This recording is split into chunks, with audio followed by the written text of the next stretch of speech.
அதாவது 25 ஆண்டு காலமாக இங்கே சட்டமன்ற உறுப்பினராக இருக்கக்கூடிய திரு KP அன்பழகன் அவர்கள் இதுவரை இந்த பகுதிக்கு வளர்ச்சி சார்ந்த திட்டங்களாகட்டும், அதே விவசாயம் சார்ந்த திட்டங்களாகட்டும், நீர்ப்பாசன திட்டங்களாகட்டும் எதுவுமே செய்ய தவறி இருக்கிறார்ன்றது தான் மக்களுடைய குற்றச்சாட்டு. நேரடியாக மக்களிடம் நம் போகக்கூடிய ஒவ்வொரு இடத்துலையுமே வந்து ஒரு அடிப்படை வசதிகள் எதுவுமே இல்லாமல் இருக்குது. அதாவது சாலை வசதிகள் இல்லை, மற்றும் பழங்குடியினர் இருக்கக்கூடிய பகுதி இல்லை, சிறுபான்மையினர் இருக்கக்கூடிய பகுதி இல்லை, இது மாதிரிலாம் நிறைய வந்து அடிப்படை வசதிகள் எதுவுமே இல்லாமல் இருக்குது.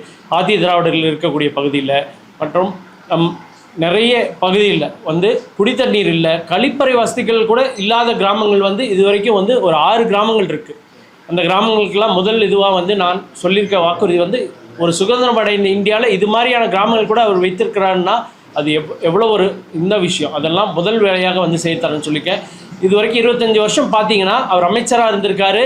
அவர் எம்எல்ஏவாக இருக்கும்போது, அமைச்சராக இருக்கும்போது, ஆளும் கட்சியாக இருக்கும்போது ஒரு 2 ஃபேக்ட்ரியாவது பாலக்கோடு கொண்டு வந்திருக்காரான்னு தான் மக்கள் கேட்குறாங்க. எல்லாமே ஹொசூரில் 1000க்கும் மேற்பட்ட ஃபேக்ட்ரி இருக்கும்போது அவர் இங்கே இருக்கக்கூடிய படித்த இளைஞர்களுக்கு எந்த விதமான இதுவுமே ஆளும் கட்சியாக இருக்கும்போது வந்து நினச்சிருந்தா சொல்கிறாங்க பண்ணியிருக்கலாம், ஒரு 2 ஃபேக்ட்ரியாக கொண்டு வரும். ஆனால் அது மாதிரியான எந்த வளர்ச்சி திட்டங்களும் கொடுக்கல. நீர் ஆதாரத்தை பொறுத்த வரைக்கும் பாலக்கோடு வந்து வெறும் விவசாயத்தை நம்பி இருக்கக்கூடிய ஒரு பகுதி.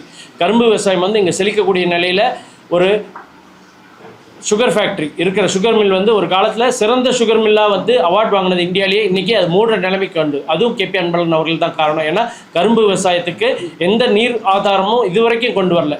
தூள்செட்டி ஏரி ஆகட்டும், தும்பல்நெல்லி டேம் ஆகட்டும், எண்ணெய்க்கால் புதூர் ஆகட்டும், இதில் இருந்து ஏரி கொண்டு வந்து விவசாயத்தை செழிக்க வைக்கிறதுக்கு வந்து அவர் 25 ஆண்டு காலமாக எந்த ஒரு நடவடிக்கையும் எடுக்கலை. ஏன் சொல்கிறேன்னா இதை வந்து ஒரு அதிகாரத்தில் இருக்கவங்க, ஒரு அமைச்சராக இருக்கக்கூடியவர் அவர் நினச்சிருந்தாருன்னா இது பண்ணுறதுக்கு வந்து அவருக்கு 5 ஆண்டுகள் தான் ஆயிருக்கும். ஆனால் எந்த விதமான இதுவும் ஆகிட்டு 25 ஆண்டு காலமாக விவசாயத்துக்கு, கரும்பு விவசாயத்துக்கு எதுவும் பண்ணாத இன்றைக்கி சுகர் ஃபேக்ட்ரி வந்து மூடுற நிலைமைக்கு வந்து வந்திருக்கு. இது மாதிரியான எல்லா குற்றச்சாட்டுகளுமே அவர் மேலே இருக்கக்கூடியதில் மிக வந்து பார்க்கக்கூடியது மக்கள் எல்லாம் ஏமாந்து போயிருக்காங்க, ஒரு பயந்த இதில் இருக்காங்க. ஏன்னா அவரை கேள்வி கேட்ட ஒரு ஊரில் கூட வந்து அவரை அடிச்சிருக்காங்க. அந்த கேள்வி யார் கேட்டாங்களோ அவங்கள அடிச்சிருக்காங்க. இது மாதிரி பயந்தே வந்து ஒரு ஊர் மக்கள் இருக்கும்போது இன்றைக்கி நம்ம துணிஞ்சு அவங்க முன்னாடி நம்ம நிற்கும் போது மக்கள் எல்லாமே வந்து நம்ம பின்னாடி ஒரு அணியாக திரண்டு திமுகவுக்கு ஒரு அமோக வெற்றியை வந்து பாலக்கோட்டில் பெற்றுத்தரத்துக்கான இதை வந்து அவங்க இது பண்ணியிருக்காங்க.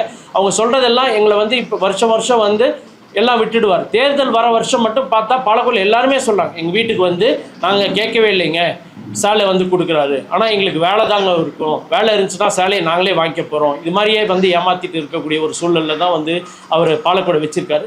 இனி நான் கொடுத்துருக்கக்கூடிய வாக்குறுதி பார்த்திங்கன்னா பாலக்கோடை அடுத்த தலைமுறை, அதாவது நம்ம குழந்தைங்க, நம்ம பேர குழந்தைங்க வந்து வரும்போது அவங்க கையில் ஒரு நம்பிக்கையான, ஒரு வளர்ச்சிகரமான, ஒரு தொழிற்சாலை மிக்க ஒரு பாலக்கோடை வந்து நான் ஒப்படைப்பேன்ற அந்த வாக்குறுதியை வந்து நான் கொடுத்துருக்கேன். அதே மாதிரி வந்து நிறைய விவசாய பொருட்கள் வந்து இங்கே இதாகுது. தக்காளி ஆகட்டும், மாம்பழம் ஆகட்டும், மற்றும் வந்து தென்னை ஆகட்டும், இதுக்கு எல்லாமே வந்து விலை கூடுதல் மதிப்பீடு வந்து வேல்யூ ஆடட் ப்ராடக்ட்ஸாக பண்ணும்போது அந்த விவசாயிக்கு வந்து அந்த அவங்க குடிக்கக்கூடிய அந்த விவசாய பொருளுக்கு மேலே வந்து ஈட்டணும்னா அந்த விலை மதிப்பு கூட்டுதல் மூலமாக பண்ண முடியும். அதனால் வந்து உறுதியாக இந்த பகுதிக்கு வந்து ஒரு மாம்பழ கூழ் ஃபேக்ட்ரி அரசாங்கத்தோடு சேர்ந்து இருக்கக்கூடிய ஒரு மாம்பழ கூழ் ஃபேக்ட்ரி, மற்றும் தக்காளியை பொறுத்த வரைக்கும் வந்து தக்காளி சாஸ் ஃபேக்ட்ரி பன்னாட்டு நிறுவனங்களோடு சேர்ந்து, அப்புறம் தென்னை கொப்பரை வந்து அது ஒரு கொள்முதல், அப்புறம் காய்கறிலாம் பார்த்திங்கன்னா இங்கே தான் நிறைய வந்து ஏற்றுமதி ஆகுது. ஆனால் ராயக்கோட்டை போயிட்டு கிருஷ்ணகிரி மாவட்டம் மூலமாக தான் போகுது. இங்கே ஒரு பெரிய காய்கறிக்கான சந்தை, அது வந்து ஒரு எக்ஸ்போர்ட் பண்ணுறதுக்கான எல்லா வசதிகள் கூட குளிர் சாதனத்துடன்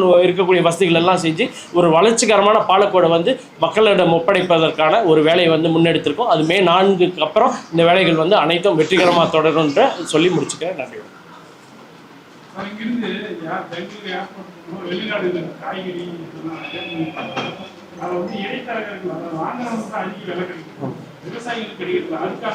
ஆமாம், நேற்று கூட பேசிட்டேங்க. விவசாயிகள் வந்து அந்த ராயக்கோட்டை நம்ம இந்த ஏரியாவில் வந்து நம்ம பார்டரில் போய் பார்த்தேன். இங்கேருந்து தான் எல்லாமே போகுது.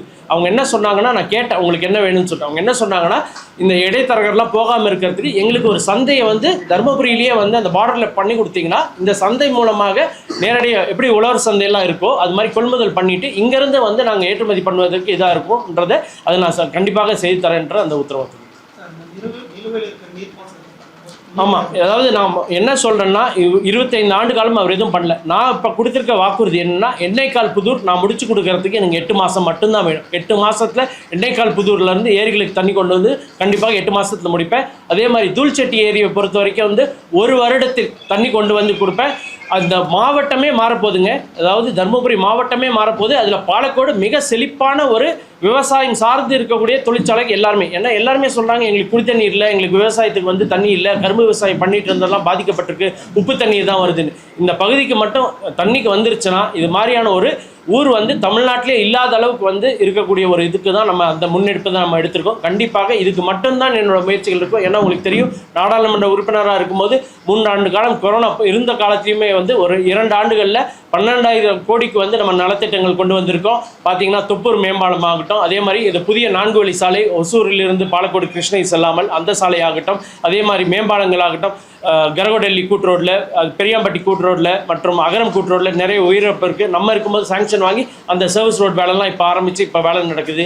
மலை கிராமங்களுக்கு வந்து சாலை இல்லாத கிராமங்களுக்கு வந்து 80 ஆண்டு காலம் சுதந்திரம் அடைந்த இந்தியாவில் இதுவரை சாலை பார்க்காத ஊருக்கு சாலை போட்டு பேருந்து கொடுத்துருக்கோம். இதெல்லாம் நம்ம நிரூபிச்சிருக்கோம். இதெல்லாம் நான் போய் எங்கேயும் சொல்லலை. ஏன்னா நான் வந்து வளர்ச்சி திட்டங்கள் மட்டும்தான் வேணுன்ற இதில் வந்து நம்ம பேசியிருக்கோம். அதே மாதிரி ஒரு இடத்துல கூட திரு கேபி அன்பழகனை நான் பர்சனலாக வந்து நான் எங்கேயுமே வந்து பேச கிடையாது. வெறும் வளர்ச்சி, அவர் செய்திருக்கக்கூடிய ஏமாற்று வேலைகள் மட்டும்தான் நான் பேசியிருக்கேன். நிறைய பேர் வந்து கொடுத்தாங்க, நம்ம நண்பர்கள்லாம் கூட கொடுத்தாங்க. அவருக்கு வந்து சொத்து மதிப்பு ஆகட்டும், அதே மாதிரி வந்து சில கிரிமினல் கேஸ், அதை பற்றி நான் ஒரு இடத்துல கூட நான் பேசல. பிகாஸ் பர்சனலாக வந்து எனக்கு எதுவும் வேண்டாம். எனக்கு வந்து ஒரு வளர்ச்சி கொடுக்கணும், அடுத்த தலைமுறைக்கு பாலக்கோடு ஒரு வளர்ச்சிகரமான பாலக்கோடு ஒப்படைக்க வேண்டிய ஒரு கட்டாயத்தில் இருக்கும். அதுக்கு மட்டும்தான் நான் செஞ்சேன்.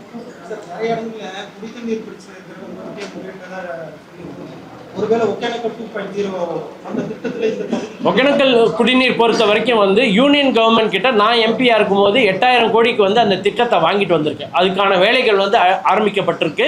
அந்த திட்டம் வந்து 2054 வருடம் வரைக்கும் ஒசூர் தொழிற்சாலை உட்பட்ட சிப்கா 2 எல்லாத்துக்கும் உட்பட்டு தருமபுரி ஒசூர் மாவட்டத்துக்கு குடிதண்ணீர் பிரச்சனையே இல்லாமல் 2054 வருடம் வரைக்கும் அது தொலைநோக்கு பார்வையில் அந்த வேலைகள் ஆரம்பிக்கப்பட்டிருக்கு.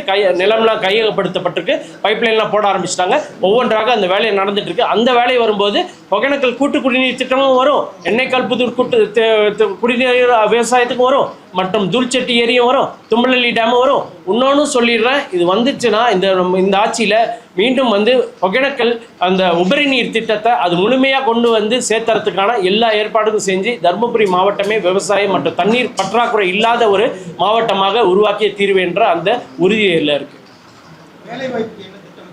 வேலைவாய்ப்புக்கு தான் நீங்கள் சொன்ன மாதிரி திருப்பியும் வந்து அந்த ஃபேக்ட்ரிஸ் கொண்டு வரத்துக்கு. ஏன்னா நம்ம அந்த அதிகாரத்தில் இருக்கும்போது நான் சொன்ன மாதிரி சாஸ் ஃபேக்ட்ரி ஆகட்டும், மாம்பழக்கூழ் ஃபேக்ட்ரி ஆகட்டும், மற்றும் விவசாயிகள் கொள்முதல் ஆகட்டும், இது மாதிரியான பல்வேறு திட்டங்கள் இருக்குது. மக்களுக்கு நலன் சார்ந்து இருக்கக்கூடிய நிறைய ஃபேக்ட்ரிஸ் கொண்டு வருவோம். அது எல்லாமே வந்து பக்கத்தில் வந்து சேச்சுரேட் ஆகிடுச்சு.